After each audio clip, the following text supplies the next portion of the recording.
সময়টা ছিল 2015 সাল। সবেমাত্র অনার্স প্রথম বর্ষে আমি নিজের হাত খরচ চালানোর জন্য একটা টিউশনি করতাম।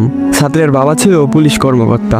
হঠাৎই তার ট্রান্সফার হয়ে যায় অন্য কোথাও, তাই তারা চলে যায় আর আমার হাত খরচের একমাত্র মাধ্যমটাও হারিয়ে যায়। তখন আমি অনেক খুঁজেও একটা টিউশনি জোগাড় করতে পারলাম না। তারপর একদিন রাতে আমার বন্ধু আবির কল করে বলল একটা টিউশনি আছে, ক্লাস 9-এর একটা মেয়েকে পড়াতে হবে। মেয়ের বাবা ইতালি থাকে, তাই বেতন নিয়ে কোনো চিন্তা নেই, বাড়িয়েই দিবে।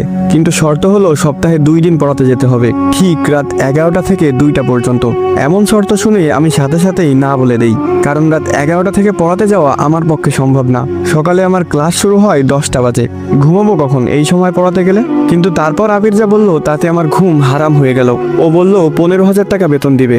এবার ভেবে দেখ, তখন আমার কাছে 15,000 টাকা 15 লক্ষ টাকার সমান। আমি খুশিতে গদগদ করে হ্যাঁ বলে দিলাম। আবির আমাকে ঠিকানা টেক্সট করে দিল আর বলল শুধুমাত্র শনিবার এবং রবিবার রাতে যেতে হবে। আমার কাছে বিষয়টা কেমন জানি অদ্ভুত লাগলো, কিন্তু টাকার নেশায় কিছুই মাথায় নিলাম না। 2 দিন পর শনিবার আমি রওনা দিলাম আবিরের দেওয়া ঠিকানা অনুযায়ী। শহর থেকে অনেকটা বাইরে হিন্দুপাড়া নামের একটা গ্রাম আছে, সেখানে বেশিরভাগ বাসিন্দাই হিন্দু ধর্মের অনুসারী। আমি সেখানে গিয়ে একজনকে ঠিকানা দেখিয়ে বললাম, ভাই এই বাড়িটা কোন দিকে বলতে পারেন?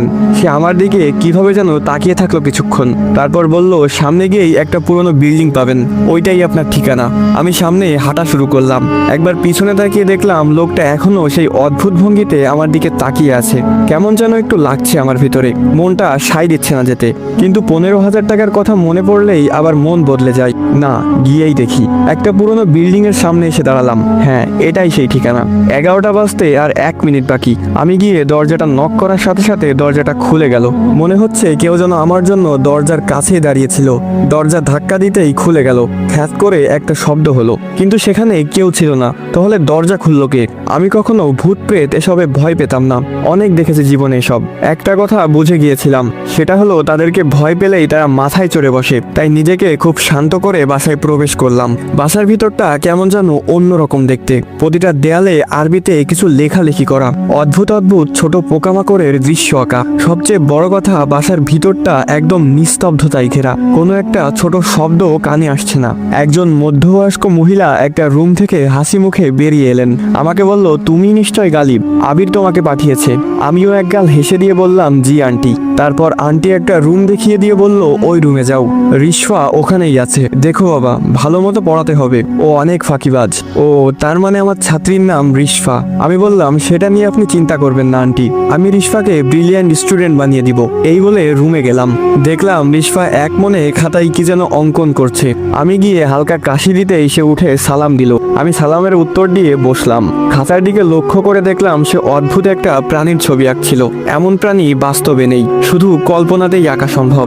এরপর আমি তাকে উদ্দেশ্য করে বললাম, আজ থেকে আমি তোমাকে পড়াবো, মন দিয়ে পড়াশোনা করতে হবে। সে কথা ঘুরিয়ে বলল, স্যার আপনার প্রিয় খাবার কি? আমি একটু অবাক হলাম, তবুও নিজেকে সামলে নিয়ে বললাম, আমার প্রিয় খাবার বিরিয়ানি। আমি জিজ্ঞেস না করলেও সে অদ্ভুত একটা হাসি দিয়ে বলল, বিরিয়ানি কোনো খাবার হলো? আমার তো প্রিয় তাজা রক্ত আর মানুষের মস্তক। একটু ঘাবড়ে গিয়ে বললাম, এসব কি ধরনের আর কি? আমি তো আমার স্যার, পড়াশোনা বাদে কোনো ফালতু কথা হবে না আজ থেকে। সে একটু মন খারাপ করে পড়ায় মনোযোগ দিল। বারবার আমার মনে হচ্ছিল কেউ যেন উকি দিয়ে আবার চলে যাচ্ছে। হতে পারে আন্টি তার মেয়েকে ঠিকমতো পড়াচ্ছে কিনা সেটা দেখছে হয়তো।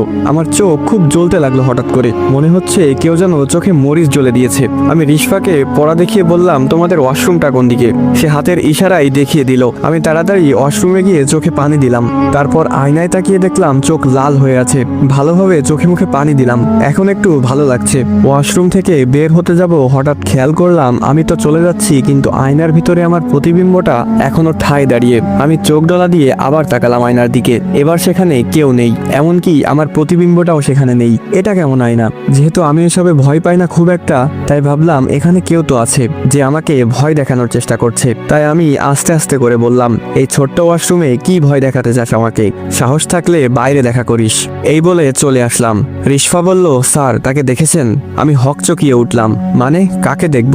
রিশফা কিছু না বলে তার আঁকা সেই প্রাণীটার দিকে তাকালো। কেমন যেন অদ্ভুত লাগছে তার আচরণ। সেই দিনের মতো পড়ানো শেষ করে বের হলাম বাসা থেকে। বাসার ভেতরের তাপমাত্রা আর বাইরের তাপমাত্রার অনেক পার্থক্য। বাসার ভেতরটা যেন অন্য একটা জগৎ। রাত তখন 2টা। আমি হিন্দু পাড়ার চিকন গলি দিয়ে হাঁটছি। তখন কোনো গাড়ি পাবো না জানি, তাই হেঁটেই যেতে হবে। হঠাৎ দেখলাম একটা গাছের নিচে কেউ একজন দাঁড়িয়ে আছে। তার মুখটা তো বোঝা যাচ্ছে না, কিন্তু দেহটা বিশাল আকৃতির, যেমনটা রেসলারদের হয়। আমি বুঝে গেলাম এটা অন্য কিছু, তাই তাকে পাশ কাটিয়ে যাওয়ার সময় বললাম, আর মানুষ পাইলি না ভয় দেখানোর জন্য? ওপাশ থেকে আওয়াজ এলো, তোকে তো ওয়াশরুমে মেরে ফেলতাম, কিন্তু তুই সাহসের কথা বলছস, তাই এখানে তোর জন্য অপেক্ষা করছিলাম, আমার সাহস দেখানোর জন্য।